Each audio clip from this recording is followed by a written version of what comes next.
le acabo de meter un filtro a esto, a ver si, ¿no? Estamos hablando con el doctor Alberto Cisneros, experto petrolero de alto calibre y CEO de Global Business Consultants, que es una... Si ahora sí podemos incluso vernos, vamos a ver. ¿Usted me oye? Sí, te escucho. ¿Tú me escuchas a mí? Ahora sí lo escucho mejor. Vamos a ver si esta vez sí podemos. Yo también, yo también. Digo lo que venía diciendo. ¿Cómo no? Señalaba que, así como el primer ultimátum que Trump había dado a las autoridades iraníes, al día 61 comenzó el ataque desde Israel. De manera de que debemos tomar como muy serio estas 2 semanas de lapso que incluirían ya eventualmente la participación norteamericana en la guerra. Ahora, Sí, es importante destacar que en estos momentos, de todas maneras, se están haciendo tratativas y negociaciones, ok. aunque todavía las dos partes están muy renuentes. Trump dice que definitivamente tiene que eliminar el programa nuclear Irán y, por cierto, Teherán responde que realmente la única manera es que cese el fuego porque no es posible negociar bajo la presión del combate. Sí, pero A parece estas que horas, el ataque de Irán ha sido bestial. Es decir, yo estuve tremendo, viendo, tremendo. El día de ayer veíamos concretamente en Beersheba, una de las ciudades más importantes del sur de Israel, un hospital de alta complejidad completamente destruido, bajo sí, la supuesta situación de que debajo del hospital estaban fuerzas de seguridad, pues, y de combate militar israelíes, sí, lo cual, por las fotos que se mostraron y demás, y del hospital destruido, no era exacto. En estos sí, momentos quiero señalar de que está teniendo a cabo una negociación en Europa entre, por una parte, los primeros ministros de el Reino Unido, Francia y Alemania, con el canciller Araki de Irán.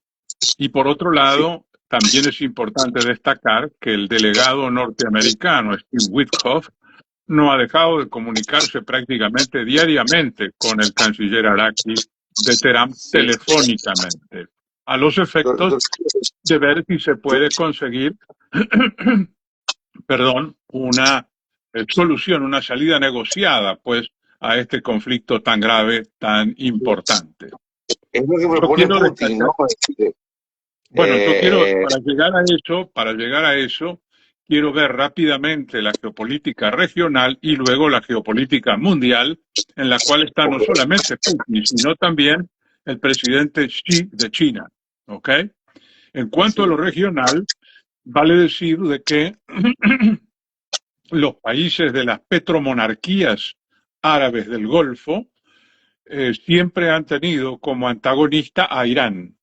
De manera pues que si Irán llegara a tener una bomba nuclear, ajá, definitivamente ellos necesitarían tener un desarrollo similar, por lo cual es imposible, dado que el Medio Oriente se tornaría completamente inmanejable desde el punto de vista nuclear frente a los grandes problemas que, como todos sabemos, acontecen tradicionalmente en esa región del mundo. De manera sí, pues que, desde el punto de vista de la geopolítica regional, es indudable que el hecho de que Irán deje de tener la posibilidad de un armamento nuclear es sumamente ventajosa para toda la sí. región. Y de más está decirlo para el Estado de Israel. Ahora Sin bien, embargo, dentro, perdón, Rusia tiene un par de centrales de manufactura nuclear, de artefactos nucleares, ¿no?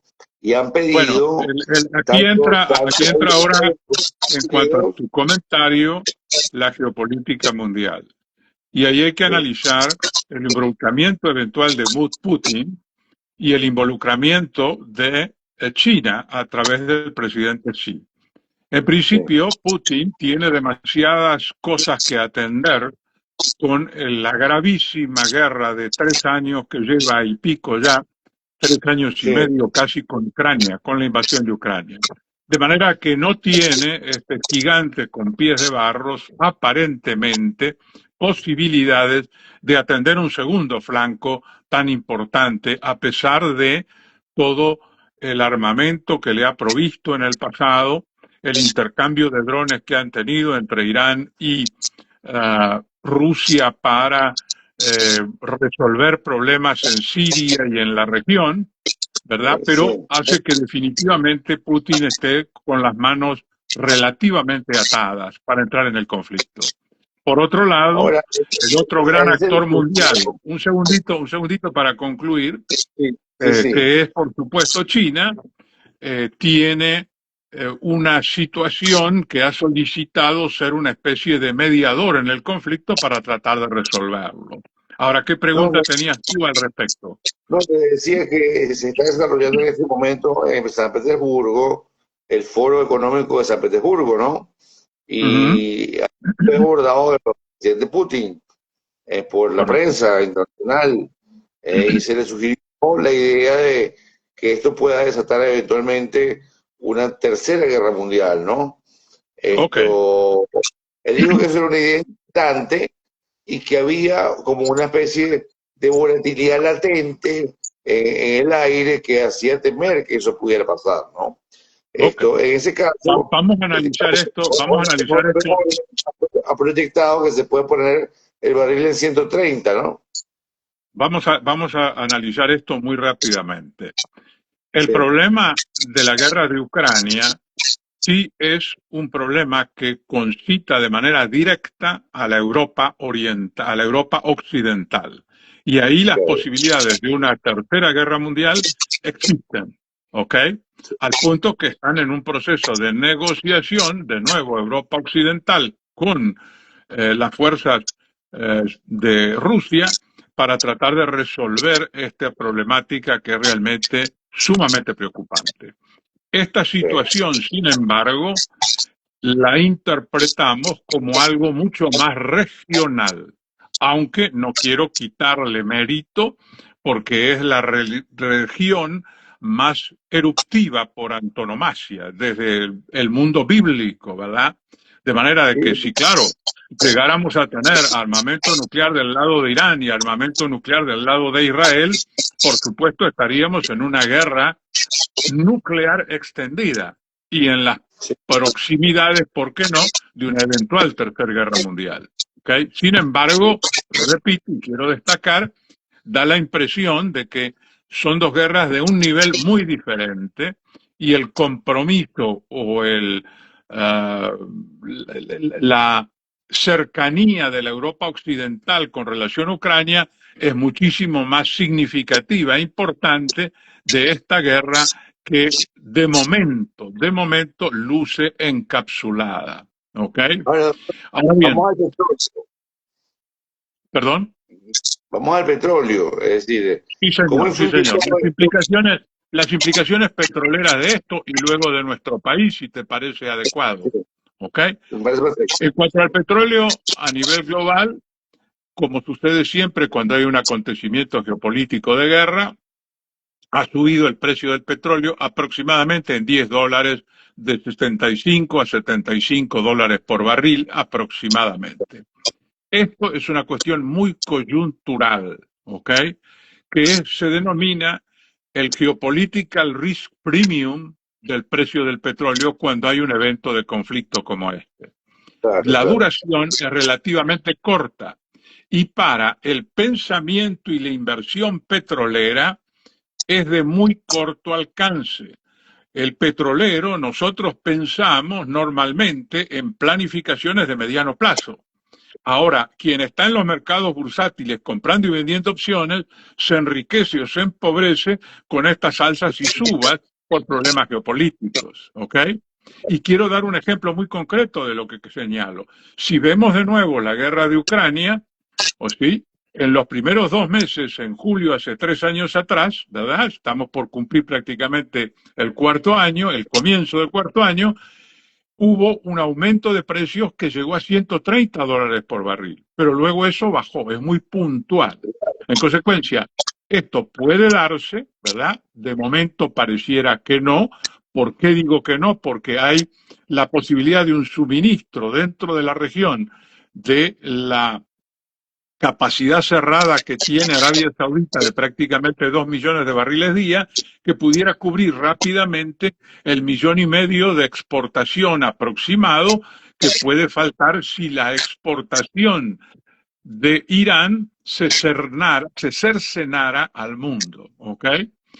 Bueno, Entonces, pero el esta es un estrecho de poco Hormuz se está la abriendo. situación petrolera y si lo consideramos, y ya te escucho en tu pregunta, a nivel global, el cercenamiento de 1,5 millones de barriles día de petróleo iraní que pudiera darse, de momento este no es el caso, es Sí, exclusivamente alrededor de 1% de los 101, 102 millones de barriles día que se operan en el mundo.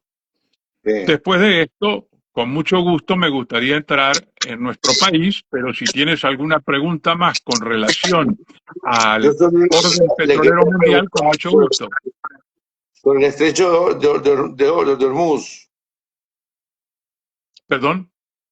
sobre el estrecho de Hormuz, que en Ok, este momento se ha abierto. ok.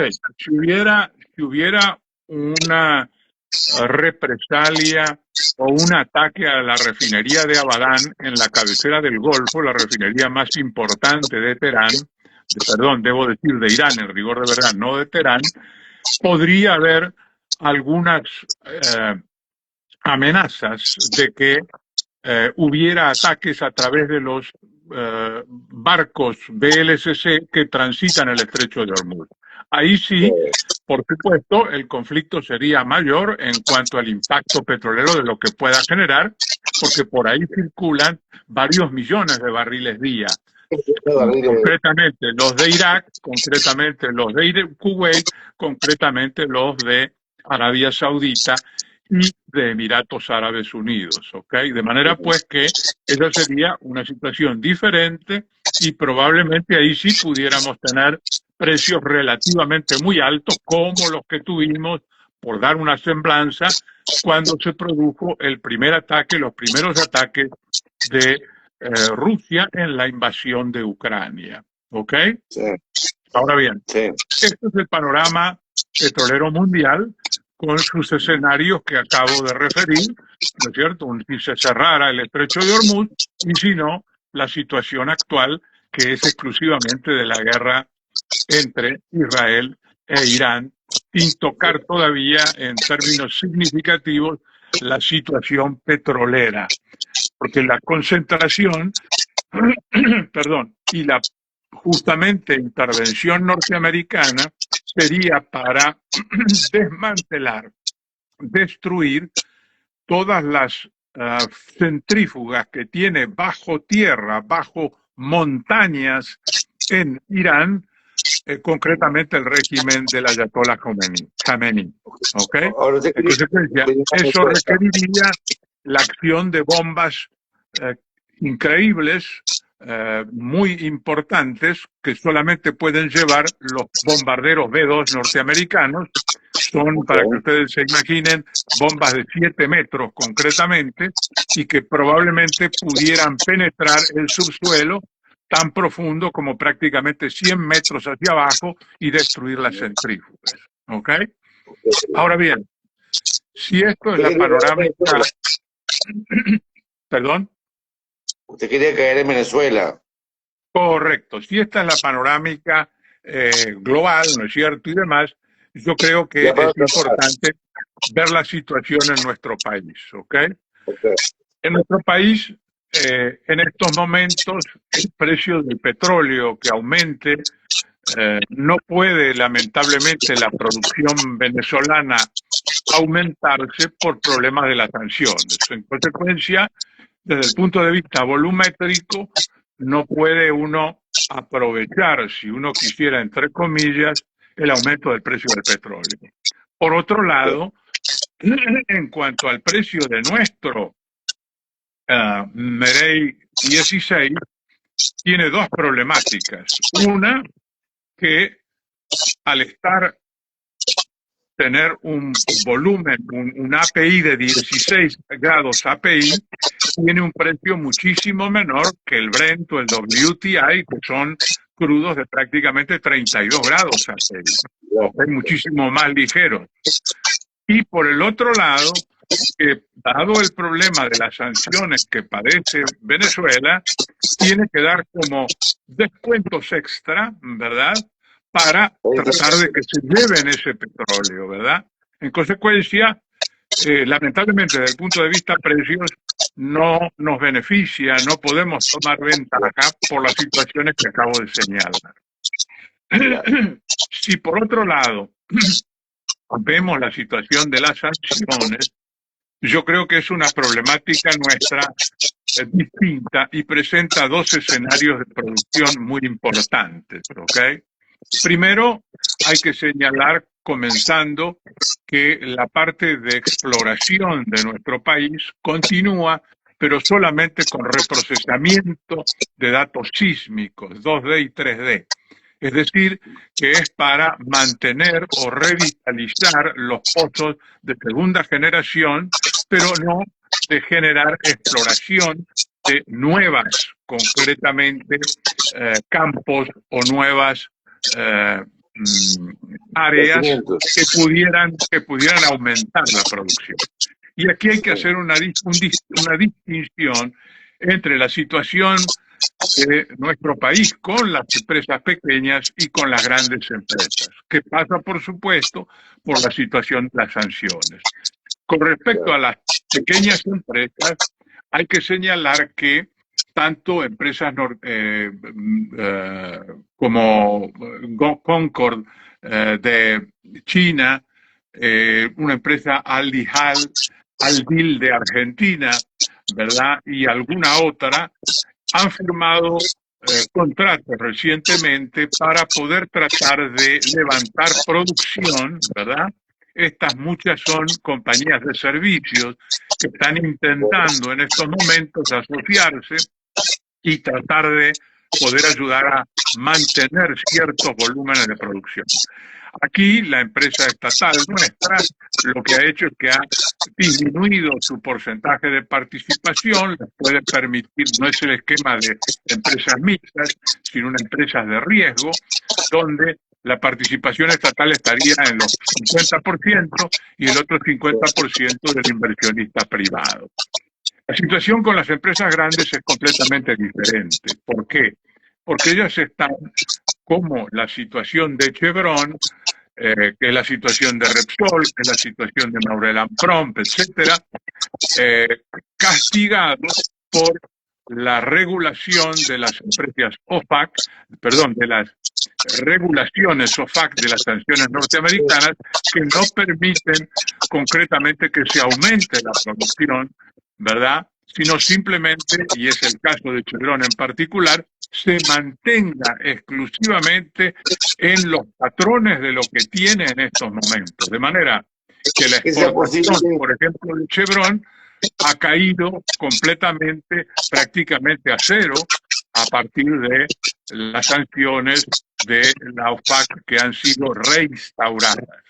Yo entrevistaba a Manuel Soderland y él me decía que, sobre la economía venezolana, y él me decía que habían tres escenarios, ¿no? Uno del cual tal vez Chevron se mantuviera o volviera o mantuviera ciertas operaciones, o ese sería el óptimo, en el cual habría un crecimiento de un 6-8%, un escenario intermedio donde pues las petroleras salen y tal, y otro pues donde somos más que requete sancionados, ¿no? Trump endurece totalmente las sanciones y ahí decreceríamos la economía, que sería en negativo, ¿no? Ahora, correcto, hay posibilidad, para ir cerrando, tocinero, de que Chevron negocie con Estados Unidos y Venezuela, es decir, que Maduro negocie con Trump la permanencia o cierta operación de Chevron en Venezuela. Ok. En principio, solamente las únicas relaciones hay es con el señor Grenell, ¿ok? Que por supuesto es uno de los enviados del señor Trump. Este supuesto, conforme a la información que manejamos, de momento está negado. Chevron Okay. está en cero para aumentar producción o cero para exportación. El mismo caso de Repsol, el mismo caso de Maurel & Prom, para citar dos o tres de los más grandes nada más. En consecuencia, vamos a dos escenarios que tenemos nosotros, ¿ok? Uno, que lo llamamos independencia, porque es el plan que concretamente tiene para combatir esta situación o manejar esta situación la estatal de nuestro país, ¿verdad? Pero que no alcanzaría a mantener los niveles de producción de este momento, ¿ok?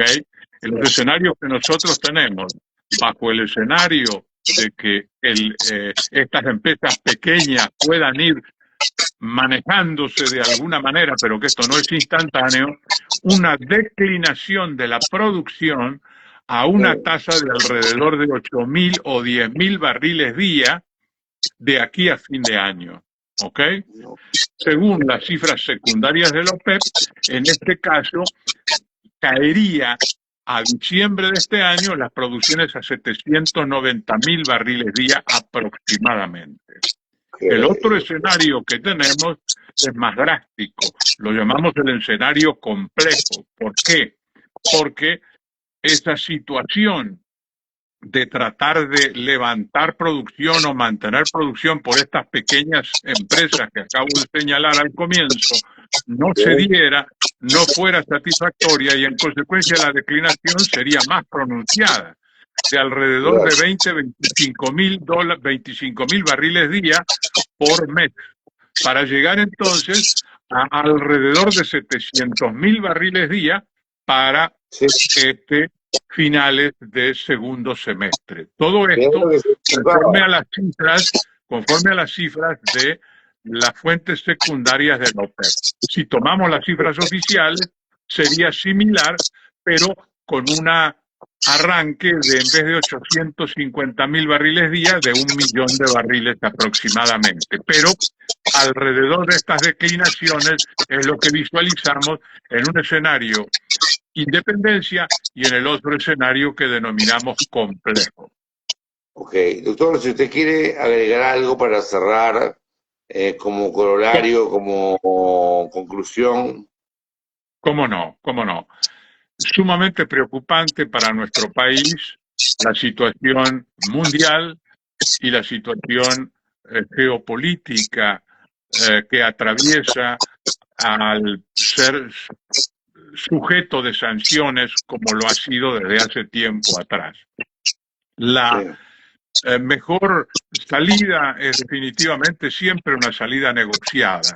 Y si bien lo que les he presentado en estos escenarios de cortísimo plazo, de aquí a diciembre, son de declinación, esperemos que pueda haber una luz al final del túnel y que hacia el mediano plazo esto pueda ser revertido a través de definitivamente un éxito en la parte de producción y en la negociación para tratar de ir saliendo como fue en el pasado con decisiones de la OFAC que definitivamente eran muchísimo más benignas de las que está padeciendo en estos momentos nuestro país. Bueno, vamos a decir amén. Ok, que así sea. que así sea también, y ha sido un gusto estar contigo y con tu audiencia durante todos estos minutos. No se preocupe que con Sutherland también tuve una persona en la sala y después en diferido lo vieron más de 250 personas. Así que muchas personas lo ven ya cuando lo dejo colgado ahí o cuando lo paso a YouTube, ¿no? Pero la gente prefiere Instagram. Cómo no, con mucho gusto. Y si después tienes el YouTube, nos gustaría mucho pudieras compartirnoslo. Me toca ponerme en eso esta noche. Le mando un gran abrazo. Lo mismo, un muy buen fin de semana y ha sido un gusto, Alejandro. Y toda mi admiración, doctor Cisneros. Muchas gracias. Hasta pronto. Esté muy bien.